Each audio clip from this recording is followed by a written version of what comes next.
If you're here, you're most likely, like myself, on a journey of self-discovery, on a journey of understanding yourself better and understanding the human mind better as well. And really, they're both the same, because when we understand ourselves, we understand everyone, and we understand the human mind, we also understand ourselves. Now, that leads to a place where we're no longer in an inner struggle, because we're going to understand ourselves and no longer be in a fight with ourselves and our own inner experiences. Now, in doing so, in being on a journey of self-discovery, and also for me personally, being on a journey of trying to be the most helpful teacher that I can be, I not only learn from students, from my wife, from fellow coaches, but I also actively study existing frameworks. And one of those frameworks is the three principles founded by Sydney Banks, and someone who has an incredible understanding of this framework, a framework that can truly help us understand the human mind and ourselves, is Aaron Banks. Aaron Banks is founder of One Thought and the current president of the board of the Three Principles Global Community. We had an incredibly interesting, fascinating, and helpful conversation where, for the first time, I think I'm really starting to understand the three principles and how impactful they can be in one's life, just as they were for Aaron himself. And he talks about this in the episode. He talks about how he struggled with many things, but particularly with the relationships as a young man, and how the understanding of the three principles was life-changing for him. Now, he also has decades of study of the three principles. And I want to thank Sisse, one of our coaches, who introduced me to Aaron and made this interview possible. So without further ado, I'm super, super excited to have this pleasure of bringing an incredible conversation with Aaron Turner to you. I hope you find it as fascinating, helpful, and insightful as I have. Without further ado, let's jump into it. Hi, everyone, and welcome to a very special episode where we have Aaron Turner with us. Welcome. Thank you. Very nice to be here with you, Daniel. Super nice having you here. And for those of you who don't know Aaron, Aaron is a Three Principles practitioner, and I believe the president of the Three Principles Global Community. But with that said, why don't you actually give us, the short bio? Who is Aaron Turner? Okay, so I'll try to make it short. So Aaron Turner, I grew up in London. I got involved in an academic career as I started to move from college into work, mostly because the state of mind I lived in was very intensely intellectual. So it was the only thing I was ever really any good at, was going to school. So during that time, I came across what you called the three principles, because my aunt and uncle were heavily involved. And what that did was it woke me up to the way I used my mind. And I discovered a much deeper, more fundamental leverage way of using my mind that had been in my life already. But I thought it came from playing music or doing a martial art. I didn't realize it was a state of mind that was more natural and more leveraged. So as soon as I had stumbled on that, my personality did a 180. I started doing all sorts of other things, but it wasn't long before I realized that this potential for a clearer state of mind was available to everybody and nobody knew it. So I'm like, oh my God, that's what I'm going to spend my time doing. Hey, everybody, you've no idea what your mind's capable of. Right. So since the year 2000, I've basically been dedicated to two things: learning about the potential of the mind and how we discover it ourselves. I mean, I'm primarily a exploratory student of my own experience because it's fascinating, but also helping other people see that there is an understanding that helps us discover a lot more mental freedom, a lot more depth of experience, a lot more capability. So I work with businesses, I work with athletes, because The part that gripped me about this potential for clarity is it highlighted that the normal adult state of mind is not a clear mind. It might be functional, but it's not enjoyable and it's not clear, and it could be. Like, it takes less effort to have a clear mind than it does a normal state of mind. Yeah. And so it seemed to me that if the normal adult state of mind became a clear one, which everybody wants, all the things they're looking for come from it: contentment, connection, sleep, right? It all comes from that. The world would be a very different place. So Aaron Turner is working on that. You know, I don't always feel like I'm getting anywhere, but you know, I don't let that get me down. That feeling is very familiar. But yeah, that's wonderful. Thanks so much for that. And that was a kind of perfect segue to let's start with actually like the big picture here. For anyone who hears what you just said and Yeah. realizes like, wow, what Aaron's talking about here sounds really wonderful. I want to Yes. learn more about it. Yes. What are the three principles? Well, I guess it's not the first time you got that question, no, probably. no, and then I have to get a bit embarrassed there, because it's a really bad name for it. It's just the person who first discovered and shared these principles settled on the name the three principles, but it's a bit misleading. Basically, the three principles is pointing to key overlooked facts about the mind. Right. So I'll summarize them in my own way. It won't sound like three principles, but it's kind of the point from my point of view. Firstly, we're experiencing our mind, right? And if anyone wants an example of that, I live in London. I go on the tube every day. Sometimes the tube is full of lovely people who don't bother you. It's a joy to be around. It's a very lovely transportation system, and it's great. Some days it's full of idiots and bad people who are getting in the way and doing bad things to me, and I hate it. Now, I guarantee you it's the same people on the same train at the same time of day. Right? But my mind gives me the experience of that. And that's the first thing the principles point to is, hey, be careful of treating your experience as if it's given to you by an objective fact. It's coming from your mind. And if you look really carefully, you'll see it's changing all the time. So that's number one. Number two is your mind is creating that experience through thought. And thought is important to talk about because it's very misleading. When we have a thought, it feels like something serious and real is happening. So if anybody out there has had an anxious thought, they'll know it runs through every fiber. It's emotional, it's perceptual, it's physical. So sometimes people are like, it can't be thought, I'm feeling it physically. Well, think about a really stressful thing. See what your chest feels like. See what your skin feels like. See what your stomach feels like, right? So we're experiencing thought, but it feels real and it feels solid and it feels like something that's coming from the outside that you have to deal with. But that's misleading because actually it comes and goes. It's almost like smoke. It's like clouds. You look at a cloud, it looks like a dog, and then the dog disappears because it was never anything solid. Like, sometimes I love it when I've been on a plane. It looks like you could sit on a cloud and be pretty comfortable, but that's an illusion. You'd fall right through it. Well, thought's that way too, that it feels like something significant and serious, but actually it's more made up. It's temporary. It's nothing you need to worry about. So this appearance reality nature of thought is something that people really get tricked by, and it's something that's important to explore and recognize.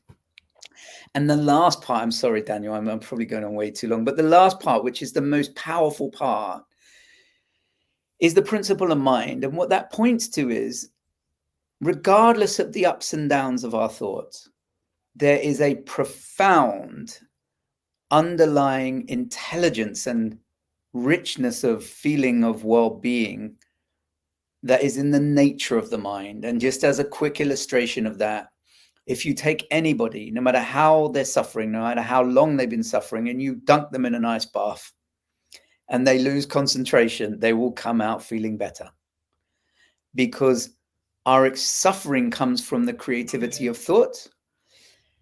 And our nature is incredibly powerful and trustworthy and rich, and it's nothing we need to find. Or sometimes people that are doing something to find clarity of mind will tell you, oh, it's really challenging to find clarity of mind. Well, it is if you try, because it's already there. And people don't know that. People don't know there's something under there to trust, to fall back into. It's not anything you need to do. It's a fundamental nature. So that points to the problem as we get into an unhealthy relationship to thought. There's no other problem. You don't need to change the thought. You don't need to have a different thought. It's just having a healthier relationship to thought. So basically, in summary, Daniel, the principles point to these aspects of our experience, with the promise that the more you consider that they might be true, you'll see how they are true, and it will give you more freedom and confidence and counterbalance the pull of stress and insecurity and intensity and agitation, etc., etc. Yeah. No, that was very, very well said, and made a whole lot of sense to me. And with that, with us now having a picture of the framework, let's make it more concrete. Tell us about how these principles and discovery of these principles changed your life. Yeah, well, I mean, I'll give you a story. I mean, it changed my life utterly. Because before I came across these principles, I had several assumptions, and one of those assumptions was I had a pretty good bead on things, right? And the other assumption I had, because I picked it up from my mom, was your primary responsibility is to fix your problems. And you can see your problems when you're worried. So I treated anxiety as a clear mind. So I lived in preoccupation and anxiety. And I had no idea that that wasn't life. But the really interesting part about it, Daniel, is it didn't bother me. I wasn't upset about it. Like, I wasn't happy, but I didn't care. So I was content not being happy. I was like, well, that's the way it is. Get over it. Come on, people. So what happened to me was I was learning about these principles. And one of the things that was important to me was I'd wanted to be in a relationship, but every single one of my relationships ended in 3 months for a reason I couldn't fathom. I was dating someone at the time, and it was just hitting the 2-month mark, and things were starting to turn sour. And then I was trying to figure out how to fix this problem with all my anxious thinking, right? So as you can imagine, I was usually preoccupied. And because I'd been learning about these principles, I had this moment where I was feeling fine, and I saw a thought come up, and I felt this wave of anxiety come into my mind as I had the thought, oh, what am I going to do about my relationship? And this is the fascinating part, Daniel. I saw myself about to jump into that thought. So not only did I see the feeling came from a thought, but I saw that I was the one that jumped into it. And because I'd never seen that before, I'd never had an option. But when I saw it, I was like, well, what happens if I don't do that? And I was like, yeah, what does happen? So I didn't. And what happened was there was this building of tension, and then boom, I was right back in the moment. I was chatting, I was feeling good. The whole issue of my relationship disappeared out of my mind, because if it's not in my thought, it's not in my reality, right? So it disappeared. And the strangest thing happened after that, Daniel. I forgot to go back to my thinking. So I just dropped into this very happy, content, flowing state of mind, and everything started to come together. Like, my career came together, my relationship worked out. Like, my partner had been about to dump me, but because I wasn't worried and insecure and desperate like I normally was when we saw each other, I was just looking forward to having a good time. So we had a really good time, and she thought, oh, actually, maybe this is good. Right? So I fell into this experience of living in the flow of my mind, letting my mind run itself. And I was the beneficiary of that. And that discovery of the feeling and the power and the ease and the functional nature of what your mind does left on its own, I was like, well, why would you do anything else? Wow. Yeah. Yeah. Yeah. And that changed my life completely. And it's not to say I don't get stressed, I don't get down, I don't get into thought, but when I do, I know it's because I don't have a free mind. I'm driving now. And so I can come back. But that changed my life utterly. Like my personality, like I work with people sometimes who are anxious and they say, well, it's all right for you, Aaron. And I'm like, I was you. I mean, honestly, I was you. And they don't believe it because they don't know what profound difference is available. They literally Yeah. don't believe me. They're like, oh, yeah, yeah. So you worried once. Yeah, that's not the same. And I'm like, no, I mean, my life, the state of mind I was in, I don't see how I would avoided being a hardworking academic living alone in his own flat with no social life to send. I don't see how my mind would have gone anywhere else. Yeah. Yeah. But yeah, go No, go ahead. ahead. Well, it's just amazing the way these principles allowed me to discover that there are endless options. It's not a one-track life. You can constantly shift out of the event horizon of the thought that you're in. You know? Yeah. Yeah. Yeah. No, wow. That's so glad that happened, Aaron. Yeah. And by the way, was it kind of coincidental that you were studying these three principles, or had you sought that out, or? No, so my uncle had tried to get me interested because he could see how anxious and preoccupied I was. But because I thought I had a very high level of intellectual arrogance, so I thought it was cute that he liked what he was doing, but I was beyond it. So he spent a number of years trying to get me interested, and I was like not listening. So what he did was, which is I'm very grateful for now, when I finished my master's and I wanted to be a researcher, he employed me to research it. So he basically paid me to take an interest. And what was fascinating, Daniel, is I took an interest, a professional interest in understanding it. And the truth of it sat with me. I wasn't interested. I wasn't open. I wasn't looking. But the truth of it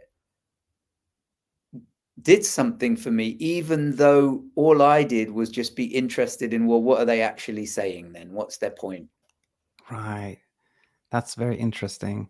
That's Yeah. very interesting. When in our world, we have a lot of students, clients that are struggling with insomnia, of course, and Mm. often say things like, Daniel, I hear what you're saying, but I feel like I'm not optimistic. I'm not hopeful. How can I be hopeful? And how can I be optimistic? And what I often say is that it's nice to be hopeful, optimistic. It feels nice, Yes. but it's not required. Yes. It's kind of similar to what you said there. Yeah, totally. But it's a nice example of what we're trying to help people with is often people relate their feeling to their circumstance. So if they think there's no reason for hope, they don't feel confident being hopeful, right? Whereas what I'm trying to show people is that no, hopeful is a symptom of an unburdened mind. You want to respect it because it's part of a clear mind. You don't want to have a reason to have a clear mind. Right, right, right. You know? Yeah. So those say, I don't have a reason to be hopeful. It's like, well, that's a bad strategy to start with. Having to have a reason to have a feeling is a very bad strategy. Yeah, no, I see that exactly, because then, yeah, hopefulness becomes the goal, and then we try to achieve that by various thinking processes, et cetera, et cetera. Now, I had another question for you, which was, you said earlier that there was this kind of moment where you were in this relationship, it was starting to maybe turn sour, but you had this moment of clarity where you saw a thought, and you said, normally I would just jump right into it. Yeah. What would that mean, the jumping right into it, just for our audience here? Yeah, I'm so glad you asked that, Daniel, because I was talking to my wife a couple of weeks ago. This is the invisible part to people.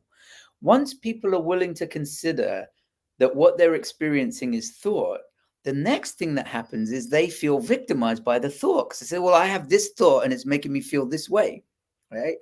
And the part that they don't realize is a thought means nothing. It's just a feeling and a perception until you take it a certain way.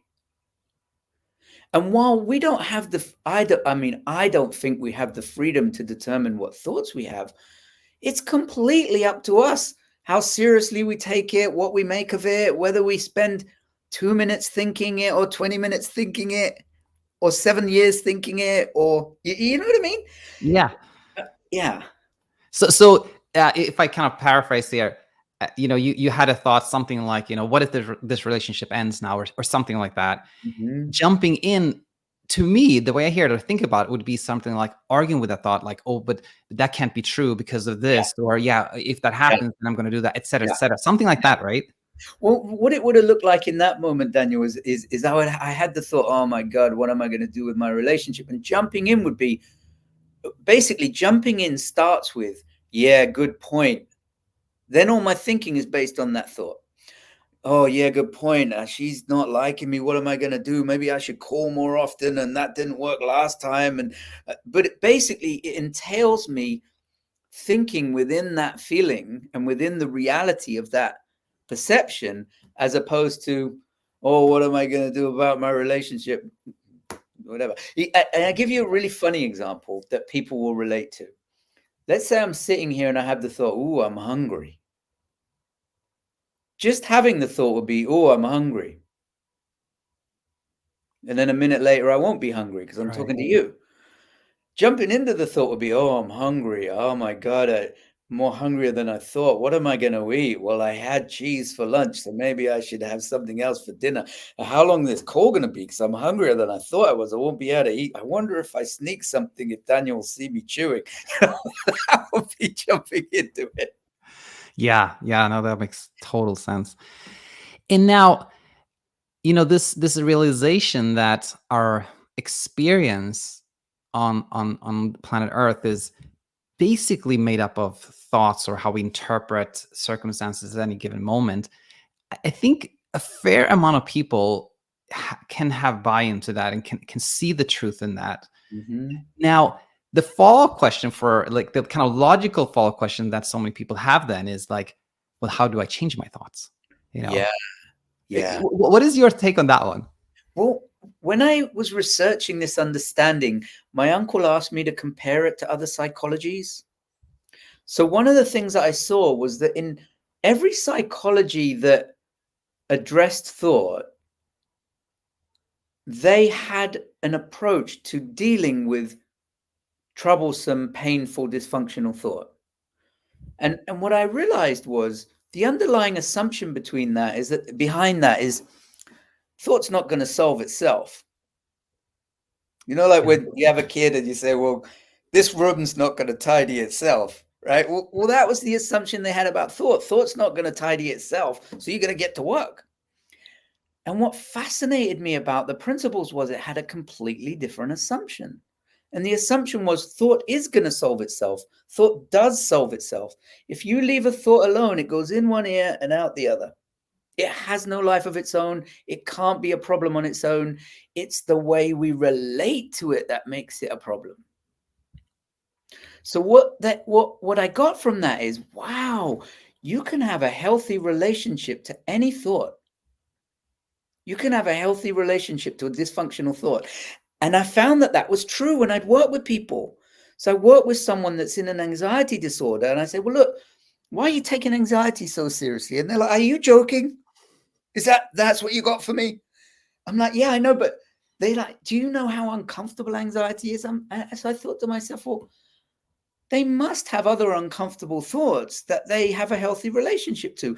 And the truth is, yes, every other uncomfortable thought other than anxiety, they have a healthy relationship to. So someone that's debilitated by anxiety, actually a couple of days ago, somebody said to me, yeah, well, when I get angry, it's not a problem because I know it's just an emotion and I don't worry about it.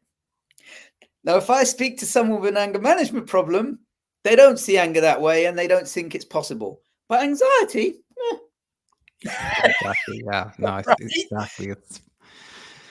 It's remarkable. Yeah. So that I think it's important for people to see we're faced with our assumption, oh my God, this thought's causing havoc with me. It's like, well, what if you can have a healthy relationship to any thought? It opens up a new possibility that's not currently on your dashboard. That's powerful. Yeah. Now, um, it's a very fascinating conversation, and I don't know to what degree you tuned into kind of what we teach and whatnot, but it's very, very similar, like very Yes. similar ideas, Yeah. and which leads to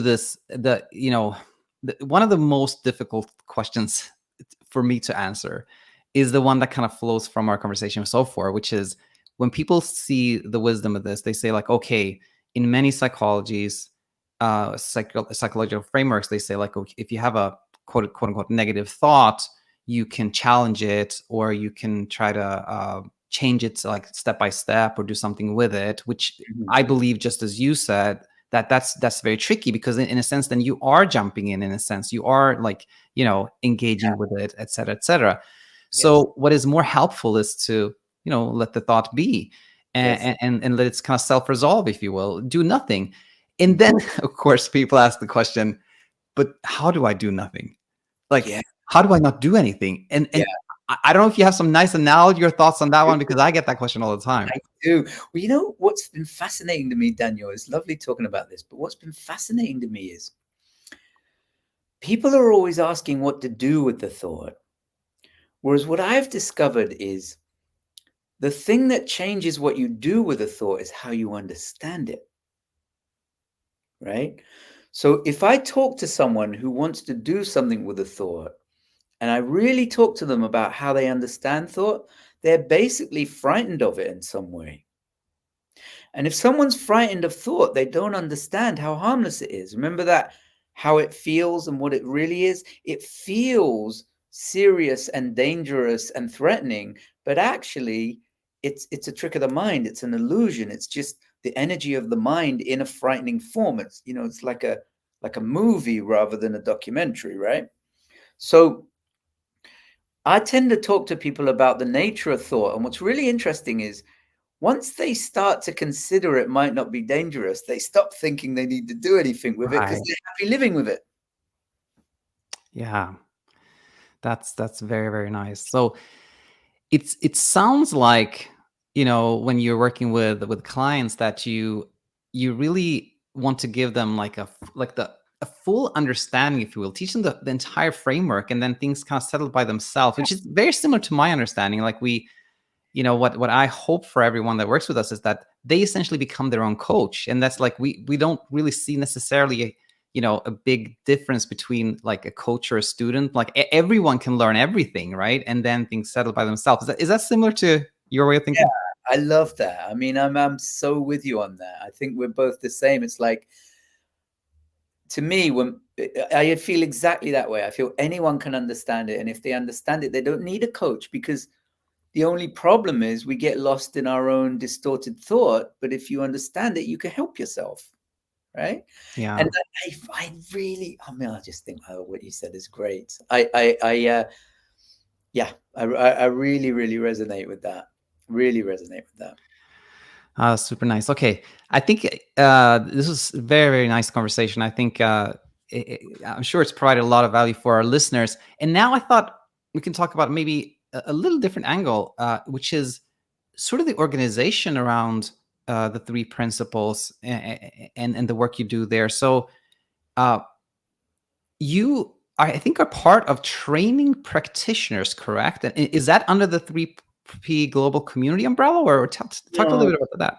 no. So I run a company called One Thought, which, as I said, is focused on bringing an understanding of clarity to the mainstream. I work mainly with businesses and organizations and leaders, and some with athletes. We're doing more work with athletes, but because I think this understanding holds so much potential for the world.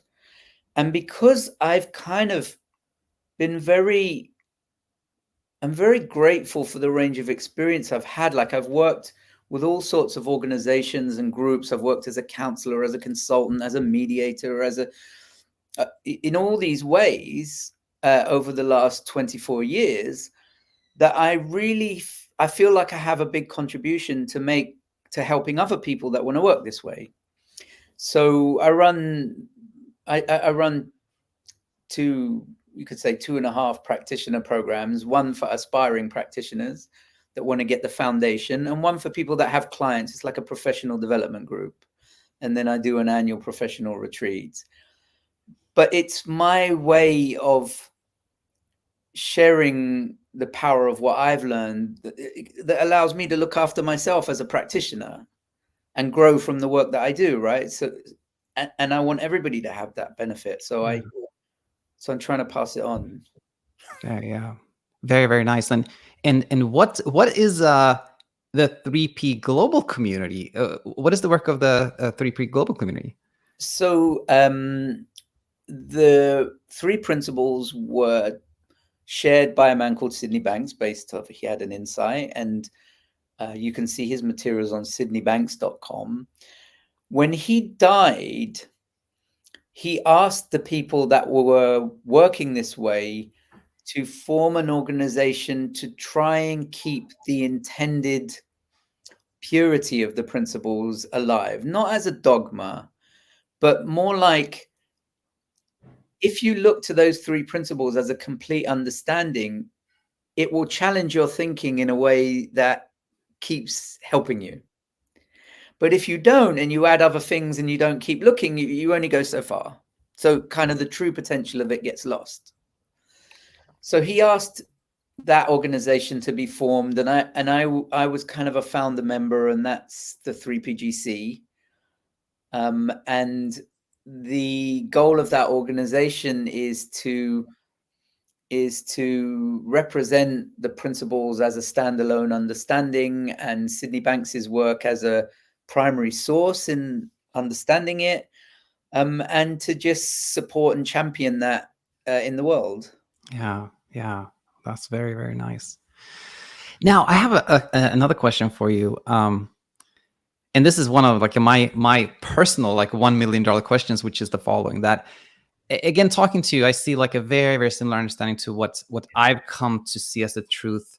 From like the starting point for me was helping people with insomnia, and then finding kind of the the universal truth, the general truths. Like you find them everywhere once you see them, or look for them. Right now, here's the question for me, which is that many of these understandings have actually been with us as a with humanity for actually thousands of years in some Yes. shape or form, right?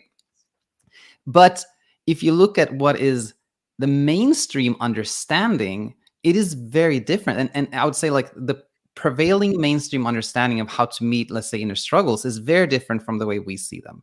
Yes. Now, why what baffles me is that to me, if something is true, it is durable and it will eventually become. I have this preconception that the truth will eventually become how everyone sees it, but that doesn't seem to be playing out in reality. So, is that simply because historically we haven't had the tools for mass communication that we have now, or is it more the nature of us as humans that at any given point on planet Earth, only a minority of the population are kind of ready and willing to see them, which then leads to kind of like looking in the future. Will it always be like kind of like you and me being the minority, like the small group of Yeah. people who have one side, or will eventually the truth become the norm? What are your thoughts on this? I mean, you're right about that being the $1 million question. So so let me preface what I say by I don't know. But having said that, I have plenty of thoughts about it. So I agree with you. I think that the truth will gain ground consistently and hugely incrementally. Human consciousness will evolve but I mean, God, it's evolved so slowly. It's ridiculous. But anyway, so that I think is true. But I think what you and I are interested in is, well, let me say one more thing. So there is truth in many traditions, and it's been rediscovered and rediscovered and rediscovered. And I think there are echoes in the way it's rediscovered, right? Which, you know, how rediscoveries of truth turn into systems and religions and all of that. Which, so I think even though truth is available, it doesn't mean anything until its reality is realized by a person. Right now, you're a really interesting example of that because you realized it on your own. That's really cool and very, very, in my experience, very, very unusual and very cool. But once you realized it, it came alive in you in a way that changed the way you live it and share it in the world. I think that's more powerful than, well, it's in the Bible, you know. It's more powerful because it's alive. It comes between people. Like, that spiritual energy is kind of, you know, enlivened. So my uncle used to say, it's like a freeze dry and add water. It's freeze dried, you add water, right? And that's what happened with these principles, is that Sydney Banks came alive with it, and that came alive in the people he talked to. And what unfortunately you start to see is it's normal for that aliveness to peter out. Right? And you're like, oh no, this is not going to become a religion, is it? And it relies in exactly what you're saying. What happened to you is someone coming along and finding it for themselves again. That happens in Christianity, that happens in Buddhism, that happens in physics, that happens. And that's why I think it stays alive and it evolves. But the final thing I wanted to say, Daniel, excuse me, I'm just talking all over the place, but the reason it dies is because it goes from that real recognition of the feeling of the energy of it to the logic and the idea of it. But people miss that transition. It's like in Aladdin, where it's a shiny lamp, it looks better, but there's nothing in there. You can't make a wish on that. No genie in that bowl. Right. So anyway, that's fine.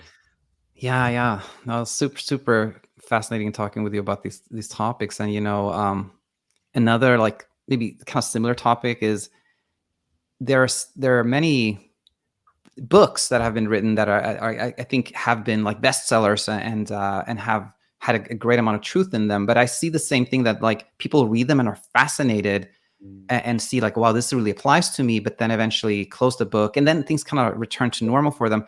And that's, I really felt that for what we teach to reach a broad audience, it's like you almost need to teach teachers for them to go out and like interact with humans. And I thought that was so fascinating with what your work, that's happening in the 3P community. You're training practitioners who then go out, and then it becomes this like, like exponential potential for exponential growth, which I always felt was really, really, really important, really. And I felt there was one question there, but it escaped me now. But anyway, yeah, we'll see where things go. But I guess the other aspect of this that I've been pondering is the one to many, like the potential we now have for like mass communication, which wasn't available back in the day. Maybe that can change things. But yeah, maybe we'll see. Yeah. Other than that, what's so? Maybe final question here. What are you working on right now, Aaron? What's exciting you right now? Well, it's interesting, Daniel. I got a couple things going on at the moment. So one is I'm working with someone who was my student, who's an ex-basketball player. So we're working on providing more understanding in the sports world, which I love, because I love the link between state of mind and outcomes and performance. I think that's a massively underappreciated link. So, and it's actually key in what you do, right? It's exactly the same. Yo, it's all the same principles. And like, since you mentioned this, I want to run something by you. I have not done any, like, I've never tried to like really you know, focus my understandings on sports, but of course you ponder all kinds of things, like when you're, you know, when you're in this mind space. Oh yeah, yeah, I was thinking about an athlete again. To become a top athlete, on one hand, you have to be like work really hard, really diligently, be kind of like scrappy and sort of like goal oriented, right? Mhm. But if you are very, very attached to an outcome, let's say you're a basketball player and you're gonna shoot, you know, you're gonna aim, you know, try to make a hoop, right? And you miss, and then you go like, oh my gosh, the fact that I missed means I'm terrible. I'm never gonna shoot again. Like, you're so attached to making that shot that Yeah. is gonna lead you to not actually enjoy the game and not be able to continue. So I think that, to me, I think of an athlete that has to have this almost like paradox. Like, on one hand, being really goal oriented, but at the same time, not attached to whatever happens. It's Yeah. very fast. Do Yeah. you? What are your thoughts on this? Totally. Well, that's why I love what we're doing with clarity of mind, because if the primary commitment to achieving your goals is to have as clear a mind possible, it solves it, because you're totally in on making the shot and you're totally out on getting distracted by how you feel about it, because you need to be totally in on what's happening now. Yeah, So what I found, Daniel, is anything, and sports is a great example, but so is business and relationships and sleep. Without a recognition of how clarity of mind works, there's all these paradoxes and complications and tensions. But you add clarity of mind to it, it's all very simple.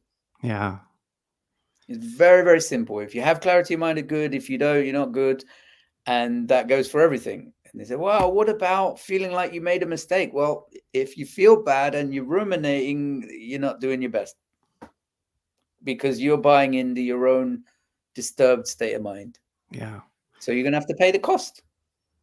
yeah. It's super fascinating, and I can hear a lot of people going like, "It can't be that simple," but it is that simple, right? Yeah, well, when people say it can't be that simple, I say, well, that's great. You're hearing me. So you see it's simple. Right? Yeah, that's a good point. Now we just got to work on your openness that maybe it could be that It's simple. right. Amazing. That's a perfect place to end here. So I'll say, Aaron, it was super nice talking to you. Thanks for being here, and you know, look forward to talking with you soon again. Thank you. Bye, everyone. Hi, it's me, Coach Daniel. I hope you found the video you just saw eye-opening and really, really helpful on your path towards peaceful sleep and peace of mind. We at the Sleep Coach School, we try to really do our best to put out a ton of helpful educational content. And if it leads you where you want to be, that is wonderful. In that case, please tell the world about our channel. Hit the like button, subscribe, get other people involved, and get them to find our teachings, because that can be so helpful to them. Now, on the other hand, there are some things that are not necessarily available in our free content, and that is community.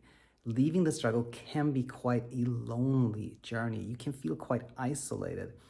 And when you join a community of people who are on their path of leaving insomnia, or who have already done so, then your path can be so much easier and lighter. If this sounds like something you'd be interested in, then head over to our website, thesleepcoachschool.com, and you can learn about our Insomnia Immunity program there. And if you decide to join, then we can't wait to see you on the other side.